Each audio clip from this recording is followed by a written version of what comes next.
呢個位咧就水浸位嚟嘅。咁水浸位嗰個位置咧，就係咧沿路咧由前面呢度咧就流落嚟，同埋咧由呢個後面咧呢個高位咧就一路湧落嚟嘅。湧落嚟咧就會啲水一路咧積咗喺呢個位置，咁啊走唔到嘅。咁啊呢個位咧需要我諗要做翻啲 upgrade 嘅。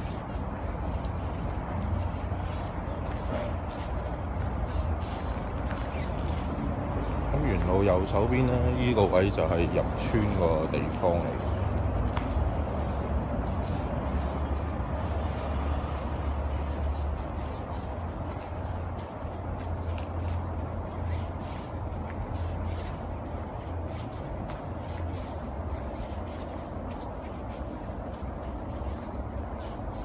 咁望到得隔離右手邊咧就有條 U 渠嘅，有條河啦。但係咧佢哋村民咧反映咧，就喺前面呢個位置咧，呢個咧就係嗰個 U 渠嗰個終點嚟嘅。咁啊，佢哋反映咧前面咧呢段位置咧都有一啲積水喺度嘅。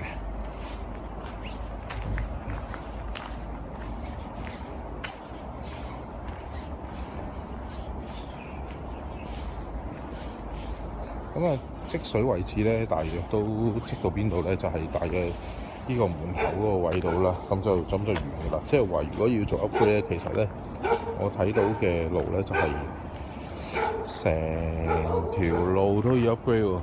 咁啊，個科水可能要加啲 U channel 啊嗰啲去接一接，因為嗰個高低差都唔一定係科晒去我哋將來嘅 development 嘅位置嘅。咁啊〜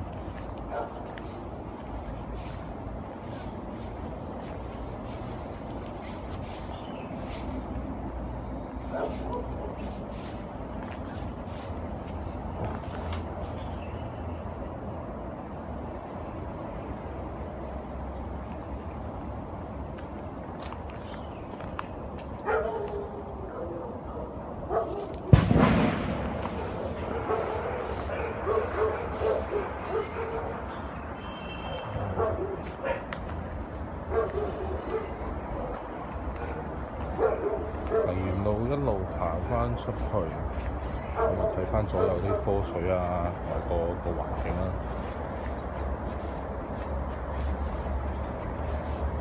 咁咧，佢哋村民咧表示咧，呢個位置咧，呢個斜路咧，就一路會有水咧沿路咁樣衝落嚟嘅。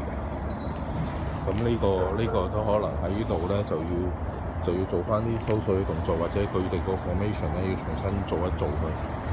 咁啊，佢哋村民投訴咧，就係話當年佢哋幫佢做咧，就乜到個底就乜都唔落，就鋪一浸石屎喺面，咁就二來引致呢